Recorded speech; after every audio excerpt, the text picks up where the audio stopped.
Before I get started with this video, I would like to issue a spoiler warning. The nature of the Oshi no Ko's anime's first episode is best viewed when not knowing anything about what to expect. So if by chance you have been really busy and have not had the chance to watch the 80-minute debut, please click off this video and check out episode 1 first. Once it's over, do me a favor and come back to this video. Otherwise, thank you for watching and enjoy.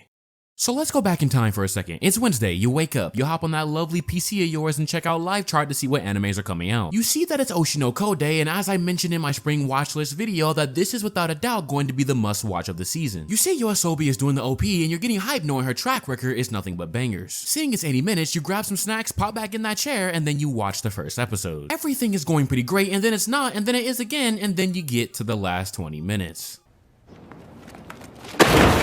Everyone knows about the idol profession. From groups like BTS and the many collabs with all sorts of celebrities, we all know just how much of an impact these people can have on the world. Social media having full-on fandom wars, venues full housed, and performances that literally change people's lives. Oshi no Ko is the first idol anime in a long time that I was genuinely excited for from just looking at the trailers. You can really tell that there is some serious heart being put into this anime by Studio Doga Kobo, and Yoasobi was the perfect artist to help get the hype up for the anime because this type of stuff is right up her alley. She even dropped a music video that was an absolute banger. The introduction and characterization of Ai is something that I can appreciate because it adds its unique depth towards the idol profession with how it introduces her concept of love and how it applies to fans. Somebody growing up without knowing what loving truly is can develop a twisted perception of it as lies and love began to intertwine in this way that adds a tragic side to her character. Yet, as many idols do, they hide that dark side of themselves and perform to their heart's content because at the end of the day, it's all about the climb to the top. Alongside this characterization, the establishment of the reality of the entertainment industry and how brutal that climb to the top can be was so greatly appreciated, especially with the inclusion of social media. Social media, as we all know, is one of the biggest things that can be your friend and your enemy. Clout can be good for promotion and opportunities, but rumors, hateful comments, lies, and scandals are always going to follow those who enter the spotlight. In this case, this was definitely the scandal of a lifetime, given that she was having kids and keeping the lid on who the father is, as well as the pregnancy in general, is all part of the business. Thankfully, our Dr. Goru was a fan himself, being able to keep things on the wraps, but as we have all seen before, there are those insane fans who lose their absolute marbles at the thought of an idol literally living their life. You know, I'll be honest, I heard that there was a dark twist within this show, and I thought that the murder of Goru and him being reborn was pretty much the peak of it, and this new life will be able to serve him well. I mean, he's the baby of one of the most popular idols, he doesn't have to work a 9 to 5 anymore, and now he has a sister. Ai's career was also slowly taking off and things were beginning to cook, yet the entire time I could not help but continue to brace myself for anything. We all know how anime loves to do this thing where it'll be happy-go-lucky times, and the next thing you know, I'm suing for emotional damage. Throughout the episode, we were met with some pretty blunt truths about how the entertainment industry can be, from how people can get cut from content and seeing examples of how messed up the internet can be. It's an industry that you either sink or swim in, and in Ai's case, she was slowly but surely being able to swim. No matter what though, you cannot forget that if this gets out, there is a scandal to come from this, and I think I speak for everyone when I say that we were painfully reminded within the last 20 minutes of the episode of just how much people value a scandal never seen the light of day. The minute Ai contacted the kid's father while the manager was expressing to keep away from him, you knew something bad was going to happen. I thought to myself, the worst that can happen is the truth getting out, and yet even I was naive in that idea. Let me put it to you all like this. There are a lot of things in this world that is going to remind you that life is unfair. You could be killed for doing the one thing that you love in life, and you can be hated for the most nonsensical reasons. Obsession tends to be at the root of it all, but for a life to be taken, let alone a mother of 2 who struggled to be sincere with the concept of love to the very last moments of her life, was absolutely devastating to watch. The entire episode had stellar direction, art, animation, and all the positive production things you can think of. But to watch a mother hold her child who was shaking in disbelief while the other child could do nothing but watch her mom die on the other side of the door was one of the most painful goodbyes I have seen in a long time. This was also pointed out to me by those who watched the music video, but the lyrics are talking about Ai and her children, and the last sentence of the video directly ties into Ai's last words in the anime. At this point, my heart is absolutely shattered, and yet I'm equally impressed with how this story went from seemingly a journey about an idol who struggled to love to a revenge plot with a hunt taking place in the brutal entertainment industry.